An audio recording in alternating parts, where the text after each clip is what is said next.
একটি কাস্টমারের কাছে যে পুরনো 500 টাকিয়া, ঠিক আছে, এই যে পুরনো 500 তারা নাম, তো একটা কাস্টমারের কাছে আজকে আমার কাছে নিয়ে এসছে পুরনো 500 টাকিয়া। এই যে দেখতে পাচ্ছেন 2016 সালে যেগুলো বন্ধ হয়েছিল, এই যে আগে 500 টাকিয়াটা দেখতে পাচ্ছ, এই টাইপের কিন্তু একটা ছবি ছিল যেখানে গান্ধীজি ছিল এবং পিছনে অনেকগুলো সেই ব্যক্তিগুলো ছিল। এই যে দেখতে পাচ্ছ 500 টাকিয়া, এই 500 টাকাটা কিন্তু বন্ধ হয়ে গেছে এবং এখন বর্তমান আমার কাছে একটা কাস্টমার নিয়ে এসছে, মিনিমাম 16,000 টাকার রকম আছে ওর কাছে। তো আমি এই চারটা নিলাম শুধু ওনার কাছে, দেখতে পাচ্ছেন। তো এগুলো যাদের মানে রয়ে গেছে এখনও, তারা অবশ্যই কমেন্টে জানাও।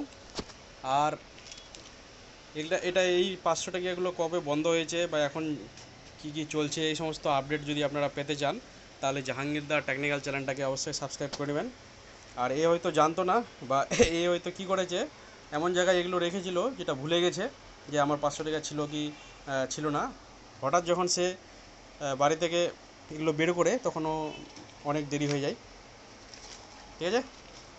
তো এগুলো হচ্ছে 500 টাকা সেই আগেটা। তো এগুলো এখন কি করতে হবে, ভালোভাবে অ্যালবামে ঢোকাই বাড়ির মধ্যে, স্মৃতি হিসাবে রেখে দিতে হবে যে হ্যাঁ আমাদের টাইমে এই 500 টাকাগুলো ছিল, এখন বন্ধ হয়ে গেছে। প্লাস যাদের এখনও পর্যন্ত 2000 টাকা নোট আছে, আর বর্তমানে যে দেখতে পাচ্ছ এই সমস্ত টাকাগুলো আছে বর্তমান 500 টাকা, ঠিক আছে।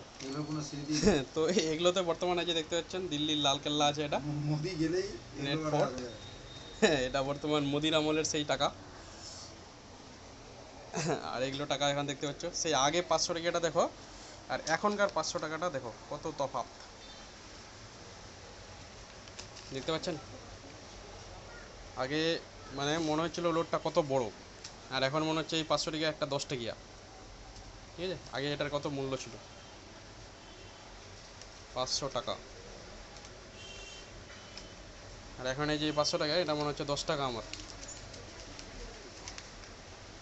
কোনো কিছু কাজ করতে গেলে দিচ্ছে 500 টাকা ধরে, এই নাও। কি ব্যাপার?